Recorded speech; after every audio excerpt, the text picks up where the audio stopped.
पुणे जिल्ह्यातील मुसळधार पावसामुळे उजनी धरण ओव्हरफ्लो झाला असून भीमा नदी पात्रात हजारो क्युसेक पाण्याचा विसर्ग सोडण्यात आला आहे। भीमा नदीने रुद्ररूप धारण केले असून या महापुरात भीमा नदीवरील अनेक बंधारे पाण्याखाली गेले। दक्षिण सोलापूरच्या चिंचपूर बंधाऱ्यावरून पाणी वाहत असल्याने बंधारा पूर्णपणे बंद झाला आहे। यामुळे महाराष्ट्रातील चिंचपूर परिसरासह कर्नाटकातील अनेक गावांचा संपर्क तुटला आहे। खास चिंचपूर बंधारा येथून ग्राउंड रिपोर्ट देत या बातमीचा आढावा घेतला आहे आमचे पत्रकार नारायण घंटे यांनी।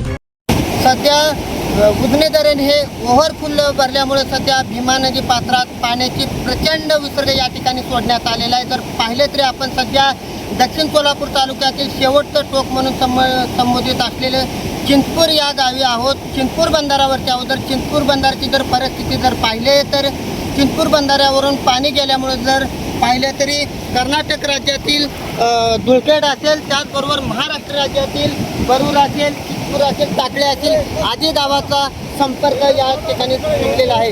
पाहिलं तरी सोलापूर जिल्ह्याला पावसाने जर दडी मारली असली तर परंतु धरण क्षेत्रावरील पुणे जिल्ह्यात प्रचंड पडलेल्या अतिवृष्टीमुळे सध्या हे भीमा नदी पात्रामध्ये सध्या पाण्याची प्रचंड वाढ झाल्याचे चित्र दिसत आहे। जर पाहिलं तरी आता आपण चिंचपूर बंधारावरती आहोत। जर पाहिलं तर चिंचपूर आणि कर्नाटक राज्यातील धुळखेड या गावाचा संपर्क तुटलेला आहे। तर कशा पद्धतीने जर पाहू शकता तर संपूर्ण जे भीमा नदी पात्रातील पाण्याचा प्रचंड विसर्ग पाहता हा बंधारा अरुंद असलेला बंधारा हा पाण्याखाली गेल्यामुळे जवळपास कर्नाटक राज्यासह महाराष्ट्रातील अनेक गावातील संपर्क तुटलेला आहे। जवळपास जर पाहू शकता आपण सध्या चिंचपूर बंधारावरती आहे।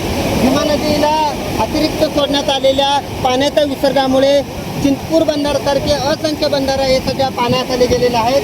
सोलापूर शहराला जर पावसाने दडी मारलेली असते तर परंतु पुणे जिल्ह्यात पडलेल्या मुसळधार पावसामुळे सध्या जे भीमा नदी पात्रामध्ये पाण्याचा सोडण्यात आलेल्या विसर्गामुळे परत एकदा या ठिकाणी पूरस्थिती निर्माण झाल्याचे सध्या आपण चित्र दिसत आहोत। सध्या आपण चिंचपूर आणि चिंचपूर मार्गे जो कर्नाटक जाणारा जो बंधारा या बंधाऱ्यावरती असल्याचे चित्र आपण दिसत आहे।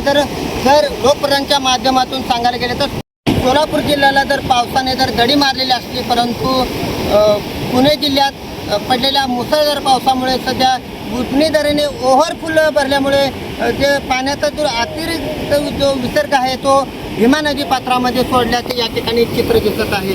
अनेक मोठे छोटे बंधारे हे पाण्याखाली गेल्यामुळे असंख्य गावाचा संपर्क या ठिकाणी तुटल्याचे चित्र दिसत आहे। मी नारायण घंटे, लोकप्रधान न्यूज, दक्षिण सोलापूर, चिंचपूर।